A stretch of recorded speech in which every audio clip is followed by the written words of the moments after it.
Magiging sunod-sunuran sa iyo ang inyong target. Lalo na kung napapansin po ninyo na ang inyong karelasyon ay parang tumatamlay na ang pagtingin sa inyo. Nanlalamig na po siya. Bagamat kayo ay nagsasama pero nandun yung tipo na dama mo na parang merong iba or merong mali. Mainam na gawin niyo po ito.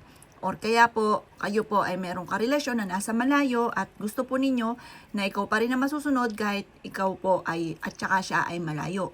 Or kaya po yung anak ninyo na matigas ang ulo. Pwede nyo rin po siyang gawin.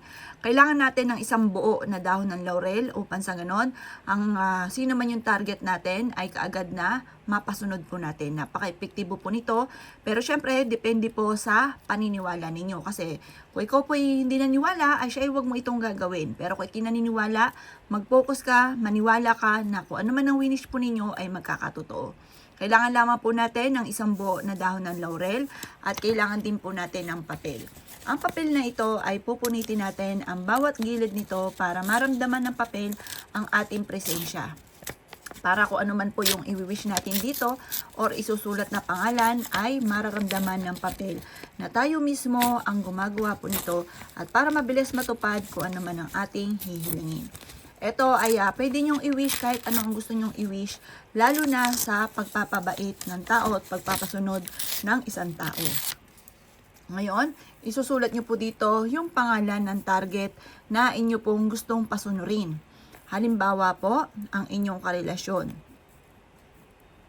Isulat nyo po ito ng 3 beses. Tunay na pangalan at ipinlido. Susunod ka at ako lamang ang iyong pakamamahalin. Hindi ka na titingin pa sa iba. Ganun ang mga pag-wish na walang gamit na sana at direct to the point. At pagkatapos nyo pong mag-wish, mga bossing ko, ito po iipit po ninyo ang inyo pong papel. At pagkatapos, pipitikin nyo po ito ng 3 beses. Sabihin nyo po ang pangalan ng inyong karelasyon. Joel Agrimana, Joel Agrimana, Joel Agrimana. Ako lamang at bukod tanging ako lamang ang iyong mamahalin. Ilagay ito sa bote or sa isang malinis na plastic. At pagkatapos ay ibulong nyo sa bote or sa plastic ang inyong nais.